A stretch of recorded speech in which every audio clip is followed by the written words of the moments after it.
Hi everyone! So earlier I did two short videos. One was about eating at the restaurant and the food that was presented. And the second one was regarding things that people did that was crazy on a vacation or just talking about their vacation. And you may wonder, what does that have to do with anything legal? So let's delve into that a little bit. So when you go to a restaurant, there are several things that can actually result in a lawsuit. Let's talk about the first one, slip and fall. Now a slip and fall can occur in any public space or even within a private home that may result in a lawsuit. But I'm going to stick with the restaurant because that was where we were.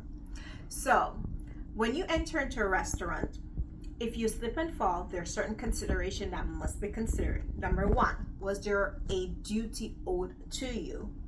Now, considering duty is important, but usually if you're in a public space and you're an invitee to that public space, there is a duty to make that place safe for you to visit. So what was that duty? Number two, was there a breach of duty? So was there something on the floor that should not have been there? And were they aware and did not correct it? So the third one would be the actual negligence. Were they negligent? Should they have known that that condition existed, but they did nothing to fix it? And finally, you also want to consider whether or not the damages exist. So what is your damage? Did you just slip and fall and was embarrassed? Or was there actual damages to more than just your ego? Because damages is where the money portion comes into play. And if you don't have or cannot prove damages, then yes, they can owe you a duty. Yes, they can breach a duty. Yes, there may be negligence and there may be causation, but there's no actual damages to be awarded. And that is really important. So you really want to make sure that you consult with your attorney, because as a plaintiff, it is you who are bringing the lawsuit, and hence it is your burden to prove. Now, another thing that can happen is some foodborne illness. So for example, you're at the restaurant and you've eaten there and you've become ill. Some of the consideration also goes to what caused it, who's responsible for it, and what were the damages that you incurred because of that. Foodborne poison or foodborne cases tend to be a lot harder to prove because you have to prove that you were at that restaurant, that you had the food from there, and that you got sick from there.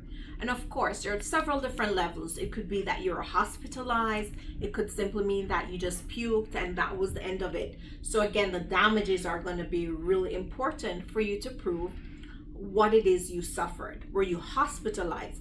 Because the whole point of a lawsuit is to put you back into the position that you should have been in, but for this particular injury.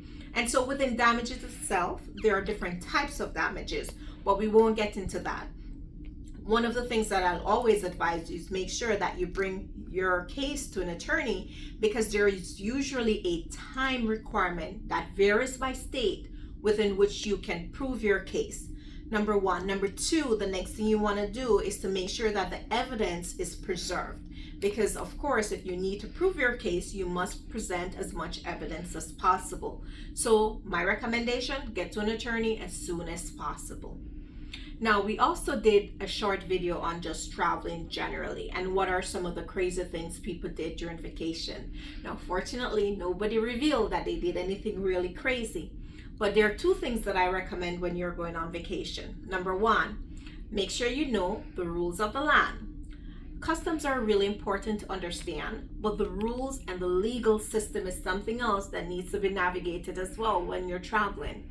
Just because something is legal in your state or your country doesn't mean it's legal somewhere else, and you can quickly find yourself in trouble because you didn't know.